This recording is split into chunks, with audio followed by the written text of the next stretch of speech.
Hello everybody, welcome back to Nats Chats Ball. I'm really sorry I haven't done a video in a month. Last video I did was after Bournemouth, and I think that was quite a quick video, just like exasperated and like just recovering from that game. I still think that's going to be a pretty iconic moment to look back on. I won't go through all the previous games. Since then we got knocked out of the Europa League. Since my last video we got knocked out of Europa, which was disappointing, but I think when you consider where we are in the Premier League, you know, top four guaranteed and potential to win the league, you just have to push that to one side. The performances were pretty drab, really flat performances in both legs of that league. It's weird. Maybe heads just elsewhere. Since then, we went on to beat Fulham 3-0 at Craven Cottage, which was a really good result. And then it was Palace and Leeds at home. I was at both those games, which was amazing. Thanks to Mark for sorting me out both tickets. Funny thing is, like, even in the last game, I don't actually think we were like playing our best, especially in the last Leeds game. I felt like we didn't really come out like third gear. It was a bit, but then we still won 4-1. So, you know, I think that shows where we are. And like when we really do push it up that level, we are matching the quality of teams like City when we are, you know, full on. And I don't think against Leeds or Palace we were in particular. So, you know, it's exciting that we're still winning games when we're not at our best. And it was funny because I think I remember saying to Mark, who sat next to me, Saka had a really like rough 15 minutes, I'd say, against Palace, I think it was. And he got man of the match. So, you know, we all know how quality he is. Even when he's not his best, he's just absolutely unplayable. We saw it for England. He was incredible, and it's so exciting to watch England again. Personally, I'm never been a massive fan of watching England, especially when you go back to the days when it was like Lampard, Gerrard on repeat, and it was just a grim watch. Now with all the youngsters they've got coming through, and even the excitement of like Foden and Grealish and that playing alongside Saka. Declan Rice seemed to really enjoy linking up with Saka when they were playing on the pitch together.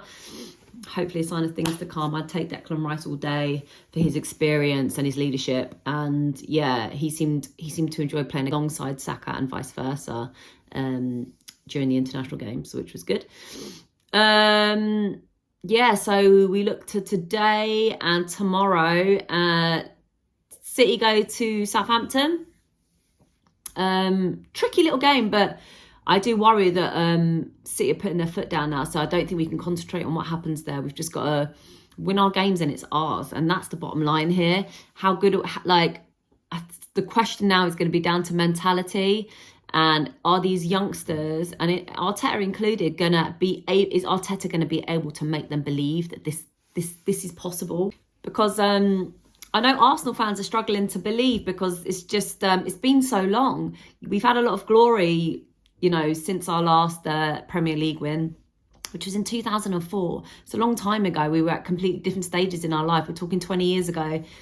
So yeah, it's not in us to believe that, or we don't just want, I just don't think we want to jinx it, because we've had, you know, so much hope over the last few years, and we've dealt with a lot of disappointment. It's kind of not in our blood anymore to believe that. I think it's just unbelievable to think where we are and our squad. And it was never, I know in my first video I said I think we can finish second, and I was confident. It was kind of a weird confidence just because of the love of the team, and I think belief in Arteta's leadership. But still, it does not come easy to even put into words what we have achieved this season, and to think, just to believe that we could go on to win it is just like, it's just really hard to come out and say, like, I just don't want to jinx it.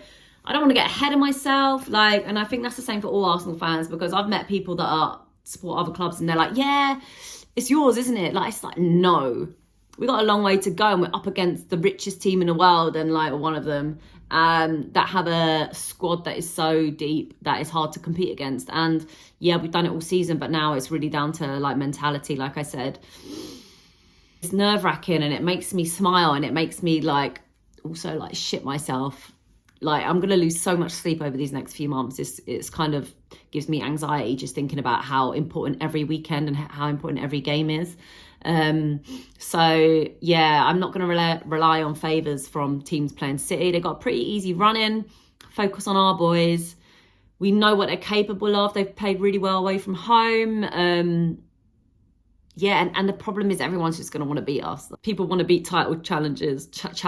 I like to think most clubs and managers and professionals would like Arsenal to win the league. I know that's not reality, but, you know, when you consider who we are and our young team and our young manager and how we've gone about things, is much more of a preference and supporting a team like Man City just because they are vile and go against everything we grew up watching football playing. And, you know, the whole Chelsea thing, just buying glory, doesn't sit well with me, doesn't sit well with, I'm sure, most football fans, but it is the way football's moving. But yeah, you'd like to think most people are backing Arsenal for this or want Arsenal to win.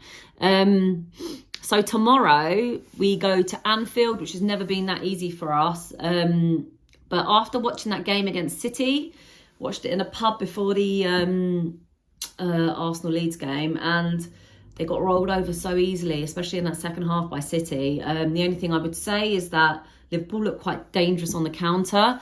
They sat really deep and they looked quite dangerous when they broke. And I think Holding's done a great job at the moment, but, you know, we could potentially miss Saliba. Rob Holding can get turned. He's quite slow. I just really hope he has a performance like he has done recently, because he's been up there as player of the match for me. Yeah, and he's obviously proven himself, and I really rate him. He's stuck around for years with us, and he's always been there, and he always comes in and gives 100%. So, you know, I do love Rob Holding. I'm not taking that away from him, but he can be slow on the turn, and I think Liverpool could do some damage to us if they counter-attack. So, yeah, let's see how it goes. I do think we can win, though. I just think we're so much better than them, and I think I'm going for a 2-0 win to Arsenal. Jesus to score, happy to see him back. He could be the game changer coming into this last 9 games. So quality. Like, you'd never think he's been injured for that long. He's just come back in straight away, and just so good. You just see when he's on the ball, he's technically just got that little bit of he's got that world-class element, which we have missed, and we need him at the top. Eddie's done a good job, but yeah, we need Jesus badly in these last 9 games. We need him to turn up. We need him to bang in a few goals. So yeah, I'm going 2-0, and let's see how it goes. Fingers crossed, man. Fingers crossed. We know the boys are going to give everything. I think tomorrow's going to be a really heated game. Let's just hope the ref isn't a twat. So yeah, come on Southampton in the meantime, though. Come on Arsenal. We can do it, I believe. I do believe. I don't want to say anything yet because I'm just still crapping myself. But you know, I'm with them every step of the way. I know we all are. Yeah, it's exciting. Let's just embrace it. Come on, Arsenal.